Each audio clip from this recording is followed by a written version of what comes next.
எத்தனை கோடியில கணக்கிடுங்க. உறுப்பினர் தேர்வாணைய உறுப்பினர் ஒரு பேட்டி கொடுத்தாரு. பிஎஸ்சி ஸ்டூடெண்ட்ஸ் அப்ளை பண்றாங்க, டேட்டா கொடுங்க எங்களுக்கு. எத்தனை பிஎஸ்சி குரூப் இருக்கிறாங்க, எத்தனை எம்காம் இருக்கிறாங்க, எத்தனை யூஜி இருக்கிறாங்க, டேட்டா கொடுங்க. இல்ல குரூப் அப்ளை பண்ணும்போது நான் புகுந்து போயிருக்கல, மனசு ரொம்ப கஷ்டமா இருக்கு. இது அடுத்த தலைமுறைக்கு சேர்த்துதான். இதெல்லாம் ஆதங்கம் அரசாங்கத்தை கிடையாது. அரசாங்கம் நீங்க கவர்மெண்ட் நடத்துங்க, ஏழைகளுக்கு உதவி பண்ணுங்க, நீங்க வந்து போங்க. எங்களுக்கு 4 பேர் இருந்து கூட நாங்க கேட்கல. கொஸ்டின் பேப்பர்ல பாஸ் ஆகாட்டி கூட பரவாயில்ல, கொஸ்டின்ல 150 போட்டுக்கலாம் அப்படின்னு ஸ்டேட்டஸ் வச்சு நாங்க வாழ்ந்துட்டு இருக்கலாம். இது என்னன்னா பைத்தியம் முடிச்ச என் பக்கத்துல எக்ஸாம் பொண்ணு ஆறு பஸ் சொன்னேன். எக்ஸாம் ஆரம்பிக்கும் போகும்போது எனக்கு ஒவ்வொரு கடையிலே முடிக்க போயிடுச்சு, அதுலயே போயிடுச்சு. எவ்வளவு வருத்தம். ஒரு கன்சியூவான பொண்ணு 9 மாசத்துல கன்சியூவான பொண்ணு எக்ஸாம் அனுப்புவாங்களா? நடக்க முடியாம வந்து வயிறு முட்டிச்சுங்க. அந்த டேபிள் அட்டாச் டேபிள் வயிறு முட்டி உட்காந்து எழுதிருப்போம். ஒரு 3 மணி நேரம் ஒரு புலதர்ஷில உட்காந்து எழுத முடியுமா? நீங்க மதுரையில போய் பார்க்க கோடி பைய வச்சுட்டு படிக்கலாம். மெட்ராஸ்ல நிறைய கட்டடங்கள் ஆனதுனால மற்ற மாவட்டங்கள் கணிச்சு தெரியல நினைக்கிறேன். கோடி பைய விரிச்சுட்டு அம்மா உணவு இருக்கு 5 ரூபா சோறு 10 ரூபா சோறு கொடுக்குறாங்க. நிறைய எம்எல்ஏ சப்போர்ட் பண்றாங்க.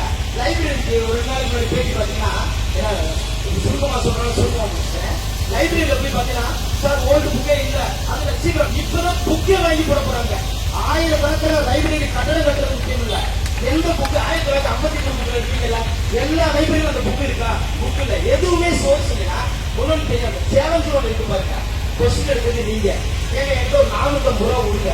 ஒரு டீம் வச்சிருக்க 4 பேரை வச்சு ஒரு கொஸ்டின் கரெக்ட் எல்லாம் சூப்பரா இருக்குங்க. 450 செலவு 2 பேர் டைபிஸ்ட் போட்டு இத்தனை கோடி 150 ரூபா போயிட்டு ஒன் டே பிசினஸ் பண்ணிருப்பான். 100 ரூபா போயிட்டு எக்ஸாம் ஃபீஸ் கட்டிருப்பான். 400 பேர் டிஎன்பிசி வேலை பாக்குறீங்க. நான் என்ன சொல்றேன், யார வேலை ஏமாத்தான் நம்ம மனசாட்சி ஏமாத்த முடியுமா? நீங்க டெய்லி நைட் நிம்மதியா தூங்குறீங்கல்ல, கையில பீஸ்ல ஒண்ணும் நமக்கு சார். நாங்க வேலை பார்க்கறோம் ஒபேல ஆர்டர் ஓகே, காவல்துறையா இருந்தா எல்லாருக்கும் ஒபேல ஆர்டர் தான். மனசாட்சி ஒண்ணு இருக்குல்ல. நம்ம ஒரு வேலை சாப்பிடும் போது ஐயோ அவங்களால நம்ம நல்லா இருப்போம். அவங்க ஏன் ஒண்ணு இல்லை. இப்ப என்ன கேட்கலாம், நல்ல கொஸ்டின் பேப்பர் கொடுங்க கேட்டோம். யாரு இங்க 10,000 கால் பேர் கூட நம்ம பெருசா குரல் கொடுக்கல. இந்த குரூப்புக்கு யாராவது படிக்கிறோமா? யாருமே படிக்கல.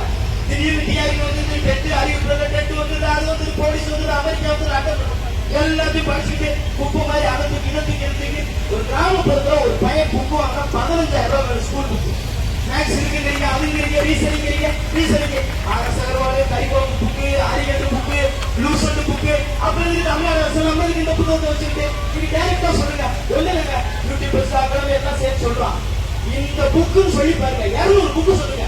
3 மாசத்துல படிச்சு காமிக்கலாம். தமிழ் அவ்வளவு 200 புக்கு மருந்து சொற்கள் கோவில் ஒன்று கொடுத்து எங்களோட கொலாப்ஸ் பண்ணி வைக்கிறது பாத்தீங்களா? என்ன சொல்றேன், காமன் இங்கிலீஷ்ல பாத்தீங்கன்னா சிலபஸ் கொடுத்துருக்கும் போது கையில பாருங்க கீழே எக்ஸாம்பிள்ஸ் கொடுத்துக்க மாட்டாங்க. ஏன்னா இங்கிலீஷ பேஸ் பண்ணி தான் தமிழ் அந்த இதை வச்சாங்க. என்ன சொல்றேன், இங்கிலீஷ் படியுமோ நம்ம தமிழ் தான், தமிழ் படியுமோ நம்ம தமிழ் தான். ஈக்குவலா தமிழ் தெரிஞ்சு வச்சு சீக்கிரம் போய் பார்த்துக்குவோம். மொத்தமா சீக்கிரம் பார்த்துக்குவோம். குரூப் ஒன்று எழுதுறவங்களா நல்லதா நான் குரூப் 1 பாஸ் ஆயிட்டேன், குரூப் 1 ஃபெயில் ஆயிட்டேன், எக்ஸாமுக்கு லேட் ஆகணும். என்ன சொல்றாங்க தெரியுமா, நல்லதா நான் உள்ள வரேன். இது வெக்க பேருன்னா எல்லா இன்ஸ்டாகிராம் எல்லா பேஸ்புக் நம்ம தமிழ்நாடையே நம்மளே திட்டிக்கிட்டு இருக்கோம், ட்ரோல் பண்ணிட்டு இருக்கோம். ட்ரோல் பண்ணி நம்மளே ஒரு மாதிரி பண்ணிட்டு இருக்கோம். அது நமக்கு தான் அசிக்கம், நமக்கு தான் அசிக்கம். அது கண்டிப்பா தமிழக அரசுக்கோ தேர்வாணையத்துக்கு தெரியாம இல்ல. ஏன்னா ஏதோ ஒரு தவறு நடந்துருச்சு, அதை ஒண்ணும் இல்ல சொல்லுவாங்க. நம்மளால ஹையர் ஆபீஸ்ல இருந்தோம்னா நாளைக்கு நீங்க மனசுல வச்சுக்காங்க, நம்ம தப்பு பண்ணிட்டு நம்ம பதவியை தூக்கி போட்டு நான் தப்பு பண்ணிட்டேன் அப்படின்னு சொல்லி பாருங்க. உங்களோட மதிப்பே வேற. நம்மளால முன்ன ஒத்துக்கிட்டு போயிருங்க. ஏன்னா இதனால என்னன்னா இன்னைக்கு எப்படின்னா இப்ப டெலிகிராம் நைட் 1 மணி வரைக்கும் டெக்னாலஜி அவங்க நிறைய அனுப்புறாங்க. அதை போட்டு இதை போட்டு சமாளிக்க வேணாம். ஒரு பக்கம் அறிக்கை வந்து 2 உயிர் போயிருக்கு.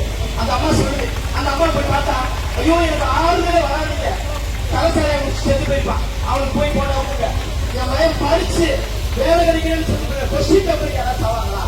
ரொம்ப வருத்தமான விஷயம் தான். அதுக்கு கொஞ்சம் ஒரு ஓரமா கொடுச்சு சொந்தமா கொடுத்து சார் இருக்காங்க.